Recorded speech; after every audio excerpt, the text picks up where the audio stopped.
2 fois par an, Arezzo aussi se réveille au Moyen-Âge, mais cette fois pour se préparer au combat.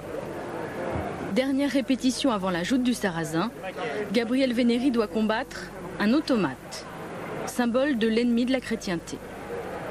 La joute perpétue des exercices militaires pratiqués à l'époque par les chevaliers. Je vais vous expliquer comment ça marche. Ça, c'est le point qu'on touche le plus souvent, le 4. Là où se joue la victoire. Et puis de manière assez exceptionnelle, on frappe parfois au centre. Le 5, mais là c'est très difficile car si tu loupes, tu risques d'aller sur le 2 ou sur le 1. Donc le tir le plus fréquent, c'est dans ce petit morceau entre le 5 et le 4. Et c'est là qu'on s'entraîne. Gabriel fait équipe avec son frère, Luca. Ultime vérification à 3 jours de l'épreuve.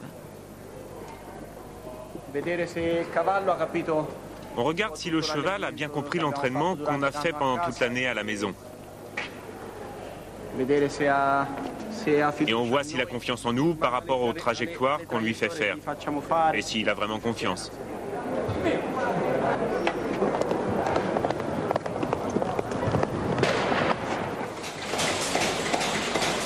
Dans le civil, Gabriel travaille dans l'orfèvrerie. Alors, est-ce qu'on est prêt pour la fusion? Oui, bon, alors on y va tout de suite. Vas-y. De l'or en fusion à 1200 degrés. Arezzo est la première ville au monde pour la quantité d'or travaillé. Une tradition héritée des Étrusques. Gabriel est chef d'entreprise et dans son équipe, Pino est aussi son écuyer. Les 2 univers se rejoignent. Patron ou chevalier, Gabriel applique les mêmes valeurs. Par exemple, la chevalerie t'enseigne certaines valeurs. Elle apprend à avoir du respect pour les autres personnes, elle apprend l'honnêteté. Ça, ce sont des valeurs essentielles. Et si tu les appliques dans le monde du travail, je pense que tu n'auras jamais de problème. Les chevaux, ils sont juste au pied de l'entreprise. Dès qu'on a un moment, on va voir s'ils vont bien. Celle-là, c'est une jument de la joute qui se détend après le travail. Chaque soir, dans leurs propres écuries, Luca et Gabriel se retrouvent pour l'entraînement. Pour être un bon jouteur, il faut commencer tôt. Chez les Vénéry, c'est une histoire de famille. Ils tiennent leur passion de leur père, un ancien joueur. Ils ont déjà remporté 5 victoires en 6 ans et savent que le danger existe. Au moment de l'impact, le choc est de 150 kilos. Vous savez, mon père, quand il était jouteur, pendant un entraînement, il a été frappé par le fléau d'armes, qu'il a attrapé par le cou et ça l'a désarçonné du cheval. Il est resté accroché. Le sarrasin dure 4 secondes. En 4 secondes, tu deviens un héros ou un bon à rien.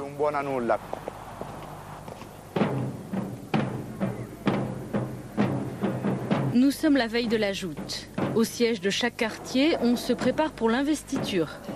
Le bataillon doit officiellement présenter les 2 cavaliers et leurs chevaux choisis pour affronter le sarrasin. À Porta del Foro, le gymnase est transformé en camp retranché. Capitaine, maître d'armes, arbalétrier, porte-étendard, tous sont habillés comme au XIVe siècle, de l'armure aux souliers. Chaque détail est conforme, ou presque. Non, je vous jure, celle-là, c'est la dernière. En tête du cortège, le recteur, aux commandes en temps de paix. À cheval, le capitaine, il fait la loi sur le champ de bataille. Une tradition guerrière, alors qu'Arezzo est une cité libre et convoitée, théâtre de lutte incessante pour conserver son indépendance face à ses rivales, Sienne, Florence.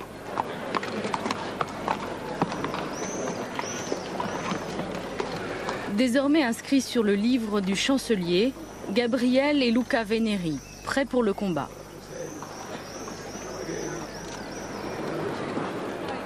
Ça signifie vraiment le début de la joute.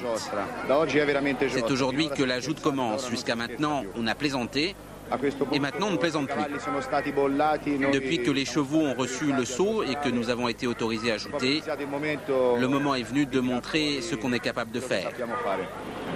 Comme à Bevagna, Arezzo est structuré en 4 quartiers. Chaque quartier possède son église, son siège, son identité.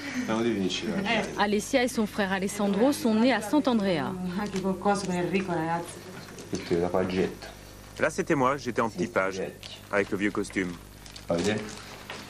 Passionnés, ils ont grandi au rythme des joutes. Pour moi, appartenir au quartier Sant'Andrea, c'est essentiel. C'est un morceau de mon cœur. C'est comme les tifosi qui soutiennent une équipe de football. L'équipe, tu l'as toujours dans le cœur. C'est quelque chose de très intense. C'est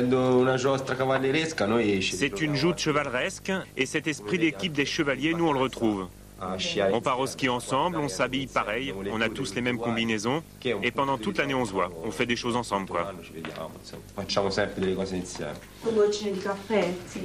Et cette année dans la famille on est très fiers. Pour la première fois, les femmes sont autorisées à défiler en costume et Alessia a été tirée au sort.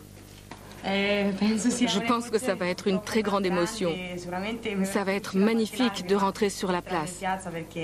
Un moment vraiment très fort. Le lendemain, le jour fatidique. Au balcon, les habitants saluent une dernière fois leur héros. Les chevaliers sont conduits à l'église du quartier pour une bénédiction avant le combat.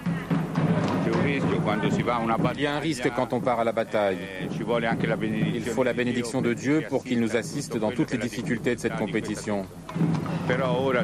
Mais maintenant, tout est entre les mains de Luca et de Gabriel. Nous, on ne peut plus rien faire.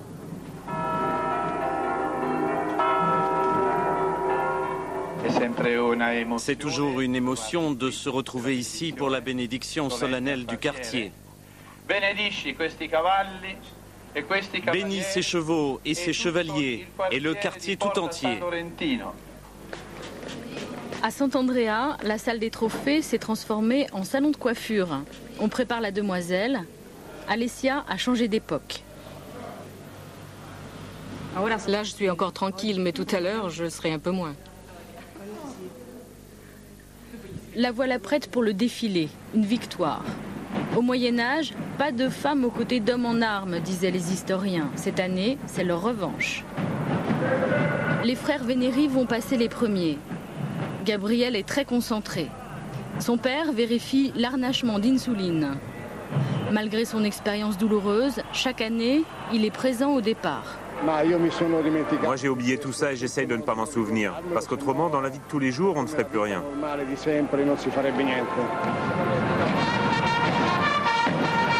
La joute commence. Les supporters hurlent pour déconcentrer les concurrents adverses. Au bout de la piste se joue l'honneur du quartier.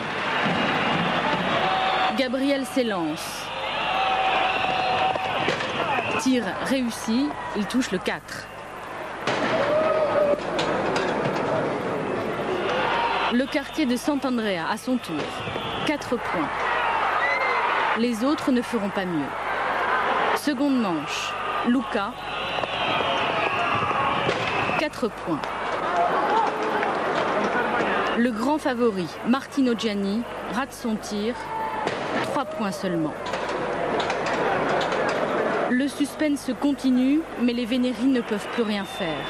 Le coup de grâce est porté par les verts et rouges de Crucifera, un tir parfait.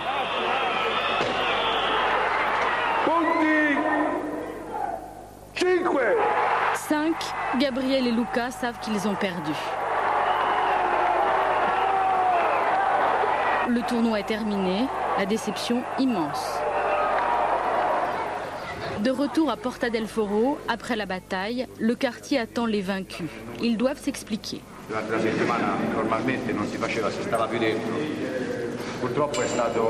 On est parti trop vite. C'était un tir différent de celui qu'on voulait faire.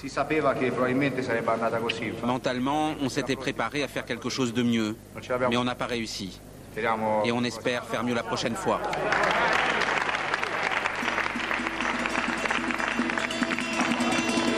Le trophée est porté en triomphe par les vainqueurs. C'est une lance d'or. Comme le veut l'usage médiéval, elle est offerte à l'église en signe de dévotion. Remise au capitaine, elle sera ensuite exposée au siège du quartier Le temps de savourer la victoire jusqu'aux prochaines joutes.